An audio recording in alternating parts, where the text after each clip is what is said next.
अस्सलाम वालेकुम, welcome to Khatri three D. ZBrush 2021 ये वर्जन है और ZBrush एक स्कल्पटिंग सॉफ्टवेयर है। स्कल्पटिंग बेसिकली आपको क्रिएचर्स, कैरेक्टर्स और मॉन्स्टर बनाने में काम आता है। Poly modelling, hard surface modelling के लिए यूज़ होती है, जो कि हम माउस से करते हैं।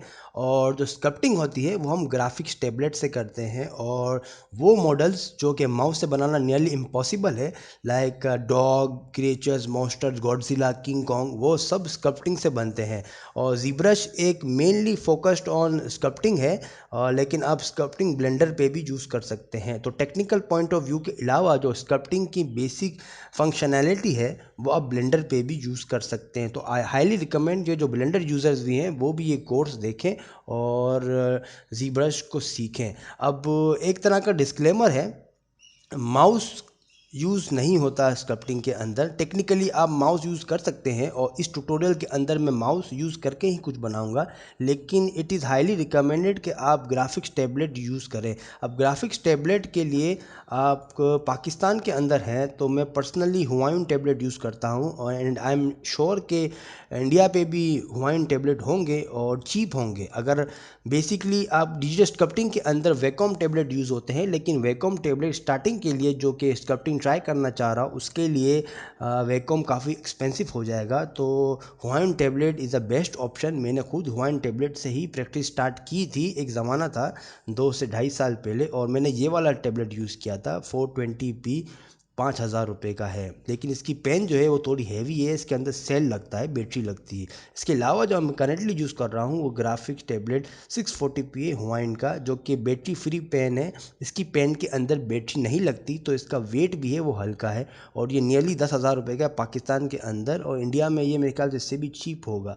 लेकिन अगर आप पाकिस्तान से हैं तो डील्स वगैरह देखिए, क्योंकि मैंने जो लिया था वो 6,500 का लिया था डील के अंदर।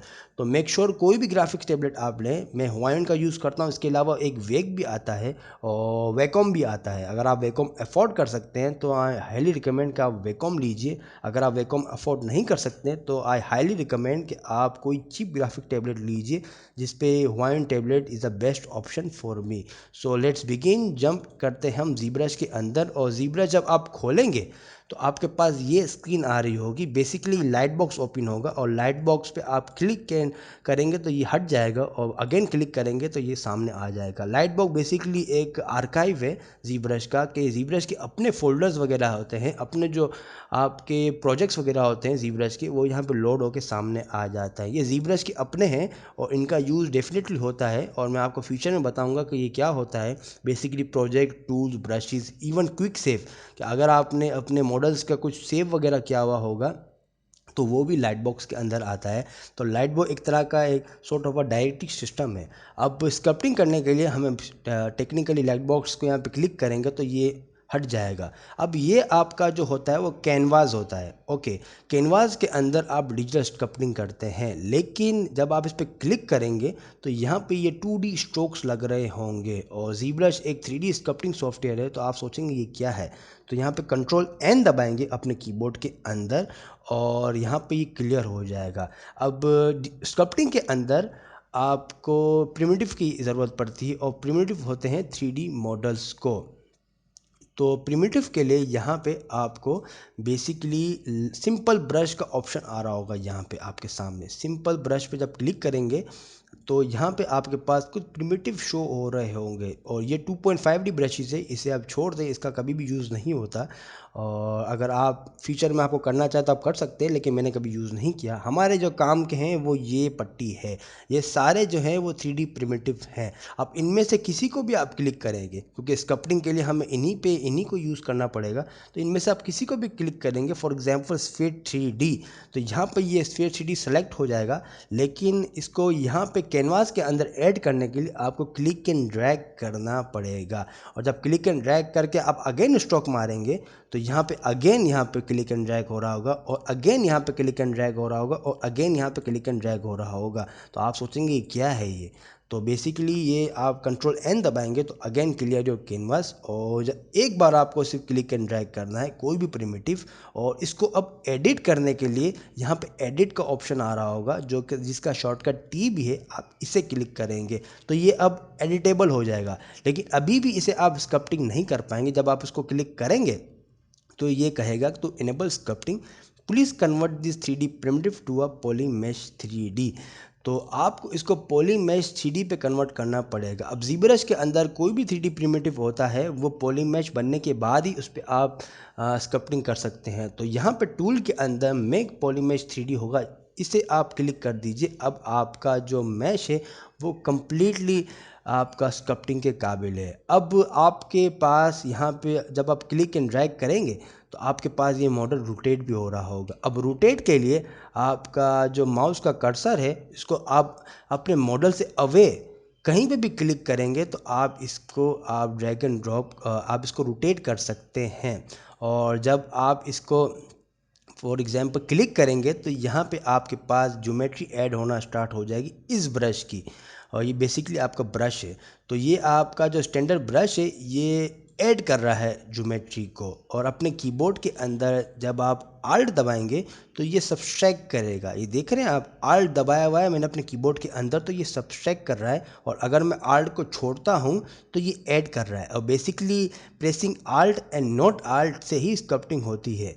अब zoom in and zoom out करने के लिए अगेन आल्ट की हमें ज़रूरत पड़ेगी। आल्ट होल्ड करिए और अपने मॉडल से अवे कहीं पे भी आप स्ट्रोक को दबाएंगे तो आप इसे पैन कर सकते हैं। और आप आल्ट को दबा के इसको छोड़ देंगे आल्ट को, तो आप इसको zoom in and zoom out कर सकते हैं। पैन करने के लिए आल्ट को होल्ड करके आप क्लिक करके ड्रैग करें तो इसे आप पैन कर सकते हैं। और जैसे ही आप अपना आल्ट को छोड़ेंगे और माउस के क्लिक को दबाए रखेंगे या पेन को पुश करते रहेंगे तो आपको यहाँ पे zoom in and zoom out होगा। सो आल्ट को होल्ड करके पैन और आल्ट को छोड़ के लेकिन माउस का क्लिक दबाया हुआ है आपने, तो इससे आप zoom in and zoom out कर सकते हैं। तो इसको हम जूम इन जूम आउट करेंगे और कंट्रोल जी से अंडू करेंगे और यहाँ पे ये आपके पास अंडू हो जाएगा। अब आपका ब्रश का साइज़ छोटा है और इसे बड़ा करने के लिए आप अपने कीबोर्ड के अंदर एस दबाएंगे तो यहाँ पे ड्रॉ साइज़ आ रहा होगा। और अपना माउस हटा देंगे तो ये ड्रॉ साइज़ गायब हो जाएगा। तो जब एस दबाएंगे तो ड्रॉ साइज़ आ रहा होगा, इसे आप बड़ा एंड छोटा कर सकते हैं। और जैसे आप छोड़ेंगे ये गायब हो जाएगा। दूसरा तरीका ये है कि आप स्पेस बार दबाएं और स्पेस बार को होल्ड करके रखिए, तो यहाँ पे भी आप ड्रॉ साइज छोटा बड़ा कर सकते हैं। बेसिकली मैं एस दबाता हूँ ड्रॉ साइज के लिए और बड़ा छोटा हम यहाँ से करते हैं। एस दबाने से छोटा बड़ा करते हैं। मेक श्योर कि आप माउस हटाइएगा नहीं वरना ये गायब हो जाएगा। और जब ड्रॉ साइज आप छोटा बड़ा करेंगे जितना भी करेंगे ये ऑटोमेटिक गायब हो जाएगा। तो दिस इज समथिंग, ये मसल मेमोरी से ताल्लुक़ होता है और जितना आप करेंगे उतना आपके दिमाग में फिट होता जाएगा। अब ये जो आपका ज्योमेट्री ऐड कर रहा था वो स्टैंडर्ड ब्रश कर रहा था। अब बी दबाएंगे तो आपके पास यहाँ पे सैकड़ों ब्रशेस आ जाएंगे और ये सारे अल्फ़ाबेटिक कीबोर्ड से रिलेटेड होते हैं। और एम दबाएंगे तो एम से नेम हुए हुए ब्रशेस आ जाएंगे। बी दबाएंगे तो बी से ब्रशेस आ जाएंगे और के दबाएंगे तो के से आ जाएंगे। बेसिकली आप के दबाएंगे तो के से आ जाएंगे। खत्री प्रिंच ब्रश ये मेरा अपना ब्रश है। सो ब्रशेस के बारे में, इतने सारे ब्रशेस यूज़ होते नहीं हैं। अब एस दबा के जो हमारा स्टैंडर्ड ब्रश था हम उसी को ही सेलेक्ट करेंगे यहाँ पे स्टैंडर्ड ब्रश। और बेसिकली इतने सारे ब्रश कभी भी यूज़ नहीं होते अनलेस इनका कोई स्पेशल इफ़ेक्ट आपको करवाना हो अपने पीसी के अंदर। बेसिकली आप यहाँ पे 4 ब्रशेस यूज़ करेंगे, 3 या 4, वो मैं अपनी आप इस कोर्स के अंदर ही बताऊँगा। लेकिन इस वीडियो के अंदर मैं नहीं बताऊँगा उन ब्रशेस के बारे में। ब्रशेस की मैं खास क्लासेस लेके आऊँगा। तो बेसिकली अभी आप स्टैंडर्ड ब्रश पे ही रहिए और ब्रश पे ऐड एंड आल्ट को होल्ड करिए तो यहाँ पे सब्सट्रैक्ट हो रहा होगा। अब यहाँ पे जो रेड वैक्स मटेरियल है ये बाय डिफ़ॉल्ट आपके पास सेलेक्टेड होगा।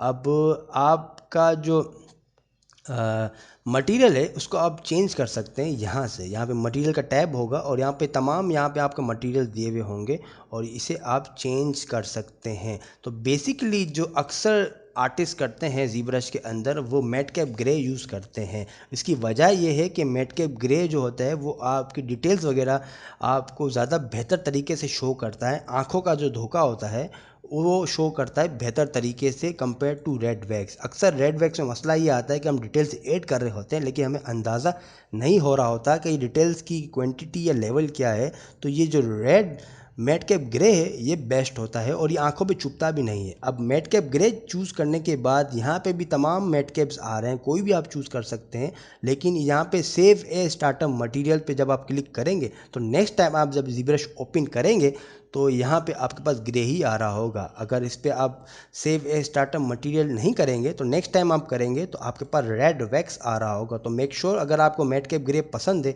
मुझे तो बहुत पसंद है, तो हम सेव ए स्टार्टअप मटेरियल यहाँ पे कर देंगे। अब स्कल्पटिंग के लिए हम सिमेट्री भी यूज़ करते हैं। अब सिमेट्री आपने दूसरे 3D मॉडलिंग में देखी होगी कि एक साइड पे हम करते हैं तो दूसरी साइड पे भी आप पे आ रहा होता है। तो ट्रांसफॉर्म के अंदर जाके यहाँ पे सिमेट्री का ऑप्शन आ रहा होगा, एक्टिवेट सिमेट्री, जिसका शॉर्टकट है कीबोर्ड के अंदर X। और जब X प्रेस कर देंगे तो यहाँ पे X एक्सिस पे सिमेट्री आपकी ऑन हो रही होगी। तो यहाँ पे जब आप Alt दबा के आप प्रेस करेंगे तो यहाँ पे आपके पास जो आप एक साइड पे करेंगे वो दूसरी साइड पे भी आ रहा होगा। अब यहाँ पे समझने वाली बात ये है कि आपको अगर टैप करना हो कि आप शिफ्ट दबा दीजिए और यहाँ पे ये 25 डिग्री इंक्रीमेंट पे यहाँ पे रोटेट होना स्टार्ट हो जाएगा शिफ्ट से। तो ये एक हैंडी टिप है कि आपको कहीं पे भी रोटेट करना हो लेकिन आपको एग्जैक्ट एक डिग्री पे रखना हो तो शिफ्ट को होल्ड कीजिए और शिफ्ट को होल्ड कीजिए तो यहाँ पे ये आपके पास ये डायरेक्शन जो होगी वो 25 डिग्रीज पे जो है वो चेंज होती जाएगी। तो अब यहाँ पे मैंने शिफ्ट दबा के इसको बिल्कुल ही सेंटर पे कर दिया। ये बेसिकली आपका कैम व्यू होता है और ये सेलोहेट व्यू होता है। सेलोहेट आपकी कैरेक्टर डिज़ाइनिंग में यूज़ होता है, अभी इसको हम डिस्कस नहीं करेंगे। और ये कैम व्यू जो होता है वो आपको हेल्प करता है कि आपका मॉडल जो है किस तरफ फेस करना चाहिए। ये बस हेल्पर है, ये कोई ज़रूरी नहीं होता, लेकिन मैं इसको अक्सर यूज़ करता हूँ कि इसका अगर हेड फ्रंट पे है तो अब मैं इसकी यहाँ पे फ्रंट पे ही इसका हेड बनाऊँगा। तो बेसिकली शिफ्ट को होल्ड कीजिए। अगर आपके पास यहाँ पे रोटेट गलत तरीके से हुआ हो तो इस हेड की मदद से शिफ्ट होल्ड करके यहाँ पे बिल्कुल ही एग्जैक्ट 25 डिग्री पे आप यहाँ पे सेंटर पे रख सकते हैं। तो अब हमारे पास यहाँ पे एक सिमेट्री ऑन है और हम इसकी अब आइज़ बनाएंगे। माउस से ही बनाऊंगा मैं, अभी ग्राफिक टैबलेट यूज़ नहीं करूँगा। ग्राफिक टैबलेट मैं नेक्स्ट क्लास के अंदर यूज़ करूँगा आपको बताने के लिए कि माउस से भी टेक्निकली यू कैन। तो आल्ट को होल्ड करेंगे और जस्ट हम जो ये स्ट्रोक होता है इसको थोड़ा सा छोटा करके एस दबा के और इसे आप आल्ट को होल्ड करके बस थोड़ा सा इसको राउंड घुमाते रहिए घुमाते रहिए घुमाते रहिए और यहाँ पे आपके पास आइस बन के सामने आ गई है। अब अगेन यहाँ पे बिल्कुल बीच में करेंगे तो सिमेट्री गायब हो जाएगी। तो यहाँ पे माउथ के लिए हम यहाँ पे घुमाते रहिए घुमाते रहिए घुमाते रहिए। तो यहाँ पे हमारे पास माउथ बन गया। अंडू कर दीजिए, छोटा सा ब्रश को छोटा कर दीजिए और ये सिर्फ एक प्रैक्टिस के लिए है आपको बताने के लिए। और हमने यहाँ पे माउस बना दिया है। अगेन आल्ट को होल्ड करके स्ट्रोक बनाएंगे तो और ये मज़ीद यहाँ पे खड्डा होना स्टार्ट हो जाएगा। तो बेसिकली स्कल्पटिंग इसी तरीके से होती है। अब सिमेट्री के अंदर एक और तरीके की सिमेट्री ऑन होती है जो कि बहुत ही यूज़फुल है। अगर आप ट्रांसफॉर्म पे जाएं तो यहाँ पे एक्टिवेट सिमेट्री तो आपकी होगी। अब यहाँ पे एक्स वाई एंड जी पे भी आप सिमेट्री को शिफ्ट कर सकते हैं, चेंज कर सकते हैं और एक साथ तीनों को ऑन भी कर सकते हैं। तो एक साथ ये सिमेट्री ऑन हो जाएगी। लेकिन हम यहाँ पे वाई एंड जी को ऑफ करेंगे। अब यहाँ पे आर का यहाँ पे आइकन आ रहा होगा, ये रेडियल सिमेट्री है और रेडियल सिमेट्री को जब आप क्लिक करेंगे तो रेडियल का मतलब होता है राउंड, तो आपकी राउंड सिमेट्री ऑन हो जाएगी। अब आप यहाँ पे जब माउस रखेंगे तो आपके पास यहाँ पे रेडियल की तरफ चारों राउंड की तरफ आपके पास यहाँ पे 8 और डॉट्स आ जाएंगे। बेसिकली रेडियल सिमेट्री होता है, लेकिन इसकी पोजीशन गलत है। हम चाह रहे हैं कि इस साइड पे यहाँ पे रेडियल आए, तो इस पर भी आप चेंज कर सकते हैं। आप इसको एक्स से वाई पे शिफ्ट कर दीजिए और आप इसको जब एक्स एंड वाई दोनों होगा तो ये दोनों तरफ से यहाँ पे रेडियल सिमेट्री आपकी ऑन हो जाएगी। लेकिन जब हम इसको एक्स को हम ऑफ कर देंगे तो हमारे पास सिर्फ यहाँ पे वाई की तरफ रेडियल सिमेट्री हो रही होगी। और यहाँ पे जो डॉट्स हैं ये सारी सिमेट्रिकल ऑप्शन है और इसको जब आप होल्ड ड्रैग एंड ड्रॉप करेंगे सिर्फ एक साइड पे तो यहाँ पे जब 8 डॉट्स आ रहे होंगे चारों तरफ यहाँ पे ये आपके स्ट्रोक ऐड कर देगा। तो बेसिकली रेडियल सिमेट्री ये काम करती है।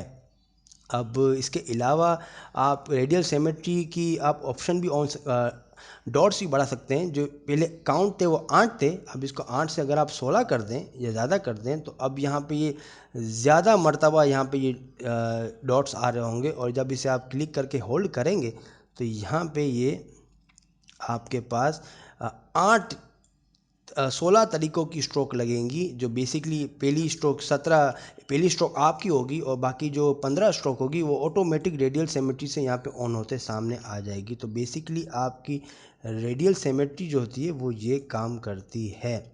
अब यहाँ पे ऑन एंड ऑफ करके आप यहाँ पे इसको रेडियल सिमेट्री को बंद कर सकते हैं। अगर इसको आप यहाँ पे ऑफ कर देंगे तो हमारे पास ये नॉर्मल सिमेट्री आ जाएगी और यहाँ पे वाई पोजीशन पे आ रही होगी। लेकिन हम चाह रहे हैं कि अगेन ये एक्स पोजीशन पे आ जाए, तो ट्रांसफॉर्म पे जाके ये एक्स दबा दीजिए और वाई को बंद कर दीजिए। तो हमारे पास अगेन नॉर्मल सिमेट्री और एक्स एक्सिस पे आ गई है। तो मज़ीद इसको हम एस करके मज़ीद इसको हम थोड़ा सा अच्छा बेहतर बनाएंगे और आल्ट को होल्ड करके हम यहाँ पे एक तरह का माउथ, 2 आइज़ और यहाँ पे एक माउथ बना दिया है। अब स्मूथ करने के लिए अगर आप देखें तो यहाँ पे जो इसकी जो ज्योमेट्री है वो काफ़ी टेंस हो गई है और यहाँ पे माउथ पे भी टेंस हो गई है और यहाँ पे आइज़ पे भी टेंस हो गई है। और इसकी वजह ये तो एक तो ये पॉली काउंट कम है, इसके जो मॉडल है पॉली काउंट बेसिकली यहाँ पे क्लिक एंड ड्रैग करेंगे तो आप यहाँ पे इसको छोटा भी कर सकते हैं अपने कैनवस को। और जब आप यहाँ पे इसको छोटा कर देंगे तो यहाँ पे एक्टिव पॉइंट्स आ रहे होंगे। बेसिकली ये बता रहा होगा कि पॉली काउंट्स कितने हैं आपके मॉडल के अंदर। तो 8000 स्कल्पटिंग के लिए तो बहुत कम होते हैं, लेकिन ज्योमेट्री को बढ़ाते किस तरह हैं और कितने तरीके की ज्योमेट्री आप बना सकते हैं ZBrush के अंदर वो मैं नेक्स्ट क्लासेस में बताऊँगा। लेकिन अभी ये 8000 पॉलीगॉन्स हैं। इसकी वजह से जो है हमारी जो ये ज्योमेट्री है वो काफ़ी टेंस हो गई है।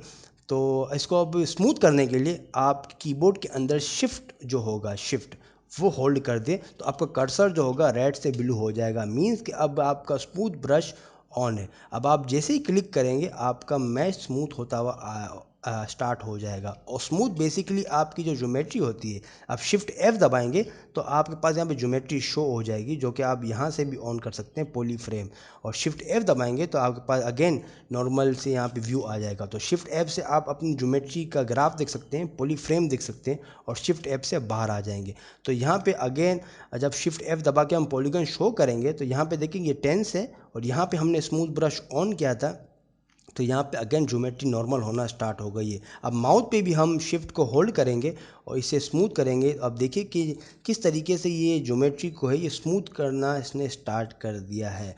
अब शिफ्ट F दबाएंगे और पॉली फ्रेम से बाहर आ जाएंगे और हमारे पास देखिए जब हमने शिफ्ट दबा के इसको स्मूथ किया था तो हमारे पास यहाँ पे सरफेस स्मूथ हो गई है। तो स्मूथ का बहुत काम है नाज़रीन, क्योंकि स्टैंडर्ड ब्रश के अलावा आप दूसरे जब ब्रशेज यूज़ करेंगे तो उस पर स्मूथ आप बहुत यूज़ करेंगे।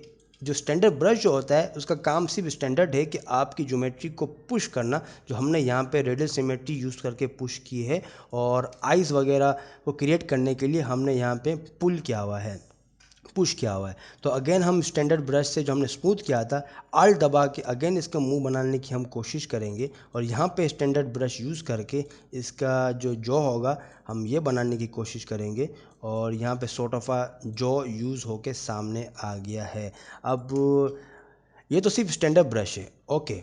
और यहाँ पे भी हम ऑल्ट दबा के हम इसकी आइज़ वगैरह क्रिएट कर देंगे। तो नाजरीन ये सिर्फ हमने स्टैंडर्ड ब्रश यूज़ करके हमने एक सॉर्ट ऑफ पम्पकिन टाइप का एक शेप बनाया है और ये सिर्फ स्टैंडर्ड ब्रश है। और स्टैंडर्ड ब्रश यकीन जानिए कि मैं सेकेंडरी ब्रश के तौर पे यूज़ करता हूँ। मेरे जो मेन ब्रश है वो अलग है और मेन ब्रशेज जो होते हैं जो कि आप 75% यूज़ करेंगे वो मूव ब्रश होगा। और जब B दबा के M दबाएंगे तो आपके पास यहाँ पे मूव ब्रश आ रहा होगा। मूव ब्रश बेसिकली आपका 75% यूज़ होगा स्कल्पटिंग के अंदर, क्योंकि ये तो सिर्फ एक राउंड पम्पकिन है।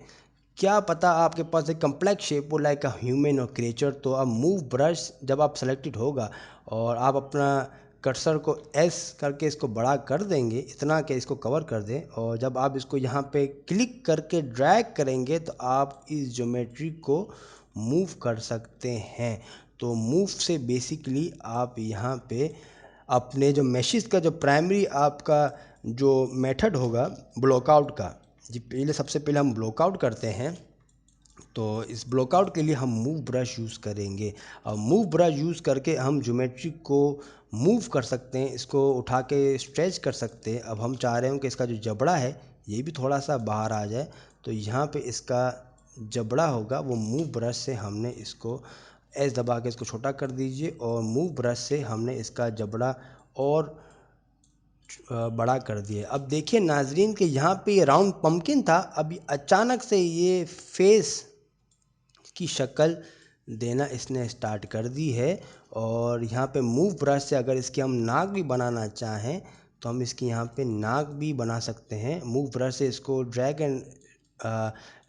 कर दीजिए और यहाँ पे सोरफा एक नाक के तौर पे जस्ट मूव ब्रश से माउस से मैं यूज़ कर रहा हूँ और जस्ट क्लिक एंड ड्रैग और यहाँ पे हमने एक तरह का नोज़ बनाना शुरू कर दिया। अब देखिए नाज़रीन कि यहाँ पे नोज़ बनना स्टार्ट हो गया है और ये सिर्फ हमने मूव ब्रश यूज़ करके बनाया है। अब ये नाक का जो शेप होता है वो मैच कर दीजिए और अगेन BS और स्टैंडर्ड ब्रश जो होता है उसे सेलेक्ट कर दीजिए और आल्ट दबा दीजिए ये कान के साइडों पे, तो आपके पास यहाँ पे ये पुश हो जाएगी ज्योमेट्री और यहाँ पे भी पुश हो जाएगी ज्योमेट्री।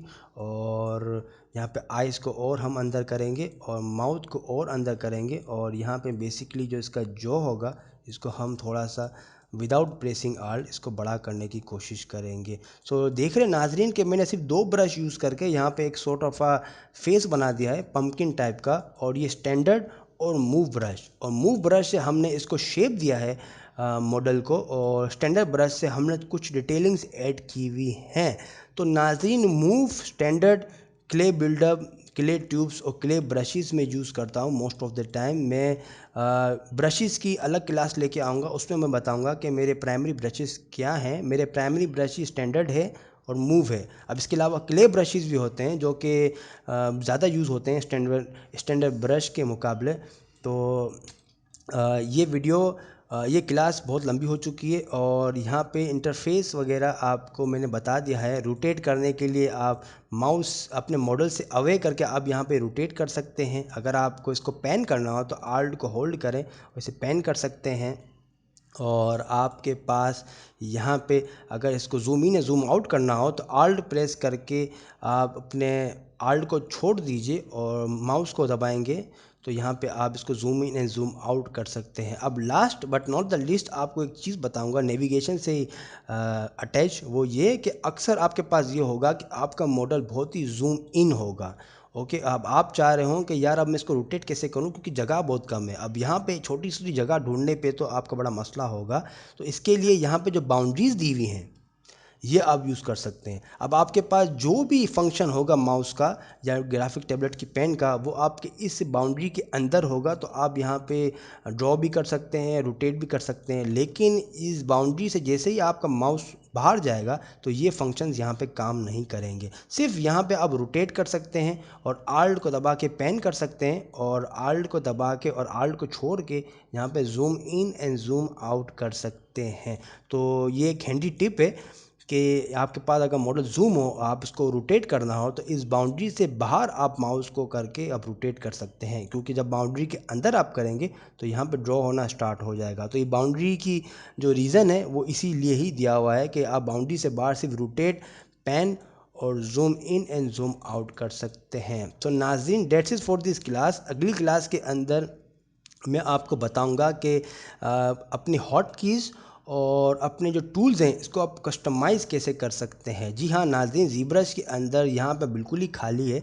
ज़ीब्रश के अंदर हम कस्टमाइज़ करना सीखेंगे कि आप किस तरीके से अपने जो ये आइकन्स हैं इसको अपनी मर्ज़ी से यहाँ पे सेट कर सकते हैं। तो that's it for this class पे प्रैक्टिस ज़रूर कीजिएगा कि मॉडल्स को खोलना और बंद किस तरह करते हैं और ब्रशेस किस तरह यूज़ होते हैं, आल्ट और नॉट आल्ट। और ब्रशेस को यूज़ करने के लिए यहाँ पे जी ऐड और जी सब भी दिया हुआ है। तो बेसिकली स्टैंडर्ड ब्रश का बाय डिफ़ॉल्ट जी ऐड होता है, तो आप इसे जी सब भी कर सकते हैं। तो आप जब अगर आप बगैर प्रेस आल्ट आप अगर आप दबाएंगे तो ये ऑटोमेटिक अभी सिर्फ ये सब्सट्रैक्ट हो रहा होगा। क्यों? क्योंकि हमने यहाँ पे जी सब सेलेक्ट किया हुआ है। अब आल्ट दबाएंगे तो ये ऐड हो रहा होगा। तो बाय डिफ़ॉल्ट ये जी ऐड पे ही होता है और बाय डिफ़ॉल्ट ही रहने दीजिए। तमाम ब्रशेस बाय डिफ़ॉल्ट जो सेलेक्टेड है मैं उसी को रहने देता हूँ। मैं डिफ़ॉल्ट सेटिंग्स को कभी भी नहीं छेड़ता। So nothing that's is for this class. I hope कि थोड़ा बहुत आपको नेविगेशन का समझ आ गया होगा और स्कल्पटिंग की बेसिक फंक्शनैलिटी आपको समझ आ गई होगी,